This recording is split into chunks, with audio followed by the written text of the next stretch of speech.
वेळात पुढच्या महत्त्वाच्या बातमीकडे. मराठा समाजाला ओबीसी मधनं आरक्षण द्यावं या मागणीसाठी मनोज जरांगे पाटील गेल्या 6 दिवसांपासून अंतरवाली सराटीत उपोषणाला बसलेले आहेत. दरम्यान त्यांची तब्येत खालावलेली आहे आणि अद्यापर्यंत सरकारनं याची कुठली दखल घेतली नसल्यानं मराठा समाज आक्रमक झालाय.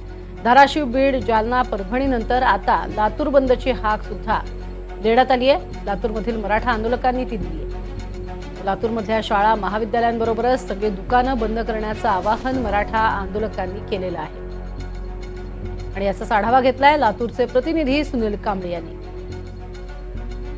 मराठा समाजाला आरक्षण मिळावं या मागणीसाठी मनोज जरांगे पाटील हे गेल्या 6 दिवसापासून अंतरवली सराटी इथं उपोषणाला बसलेले आहेत. उपोषणादरम्यान त्यांची प्रकृती जी आहे ती खालावली आहे. मात्र अद्यापपर्यंत सरकारकडनं जे आहे कोणतीही चर्चा किंवा कोणताही निर्णय जो आहे तो या संदर्भामध्ये घेतण्यात आलेला नाही. त्यामुळे जे आहेत मराठा बांधव जे आहेत आता मोठ्या प्रमाणात आक्रमक झालेले आहेत. धाराशिव असेल, बीड असेल, जालना असेल आणि परभणी असेल, यानंतर आता लातूर बंदची हाक जी आहे लातूरमधल्या मराठा बांधवाकडून जे आहे ते देण्यात आलेली आहे.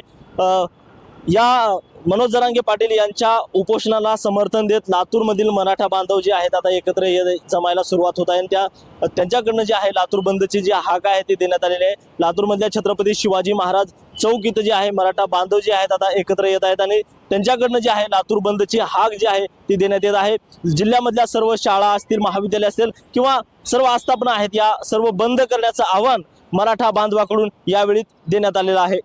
सुनील कांबळे, NDTV मराठी, लातूर.